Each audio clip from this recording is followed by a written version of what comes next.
அனலிட்டிக்ஸில் watch time காட்டுது, ஆனால் மானிட்டைசேஷனில் 0 public watch hours. என்னடா நமக்கு வந்த சோதனை! வாங்க இந்த ப்ராப்ளமை எப்படி சால்வ் பண்ணலான்னு பார்க்கலாம். உங்களோட டெஸ்க்டாப்பில் இல்லைன்னா மொபைலில் க்ரோம் ப்ரௌசர் ஓப்பன் பண்ணிக்கோங்க. நீங்கள் மொபைலில் பண்ணுறீங்க அப்படின்னா மேலே உள்ள 3 டாட்டை கிளிக் பண்ணி டெஸ்க்டாப் சைட்டுக்கு மாற்றிக்கோங்க. அதுக்கப்புறம் யூடியூப் ஸ்டுடியோ அப்படின்னு சர்ச் பண்ணுங்கள். ஃபஸ்ட் எடுத்தோடனே ஒரு லிங்க் வரும், அதை கிளிக் பண்ணோடனே உங்களோட யூடியூப் சேனலுக்கான பேஜ் வந்து ஓப்பன் ஆயிரும். இப்போது இதில் பாருங்களேன், என்னோட பேஜில் வாட்ச் டைம் ஹவர்ஸ் அனலிட்டிக்ஸில் காட்டுது, ஆனால் என்னோட மானிட்டைசேஷனில் 0 வாட்ச் ஹவர்ஸ் காட்டுது. நான் எப்படி சால்வ் பண்ணேன்னா, சென்ட் ஃபீட்பேக் கிளிக் பண்ணிக்கிட்டேன்.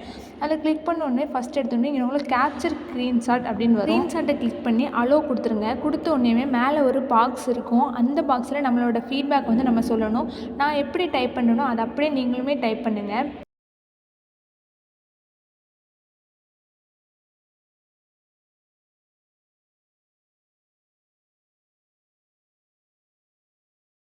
Hello team, this my channel. Watch hours are not update in my channel.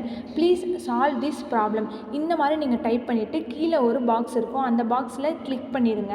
Click பண்ணிவிட்டு கீழே ஸ்க்ரோல் பண்ணிங்க அப்படின்னா சென்டுன்னு ஒரு ஆப்ஷன் வரும், அந்த ஆப்ஷனை கிளிக் பண்ணிடுங்க. இப்போ ஆஃப்டர் 24 ஹவர்ஸ்க்கு அப்புறம் என்ன நடக்கும் அப்படின்னா உங்களோட வாட்ச் டைம் ஹவர்ஸ் உங்கள் மானிட்டைசேஷன் பேஜில் வந்துட்டு அப்டேட் ஆகிருக்கும். இது நீங்கள் எப்படி பார்க்கணும் அப்படின்னா அந்த சேனலுக்கு கீழே ஏர்ன் அப்படின்ற ஒரு பேஜ் இருக்கும், அதில் போய் பார்த்தீங்கன்னா உங்களோட மானிட்டைசேஷன் ஹவர்ஸ் வந்துட்டு அப்டேட் ஆகிருக்கும். உங்களோட ப்ராப்ளமே சால்வ் ஆயிடுச்சான்னு கமெண்டில் சொல்லுங்கள். தேங்க்ஸ் ஃபார் வாட்சிங்.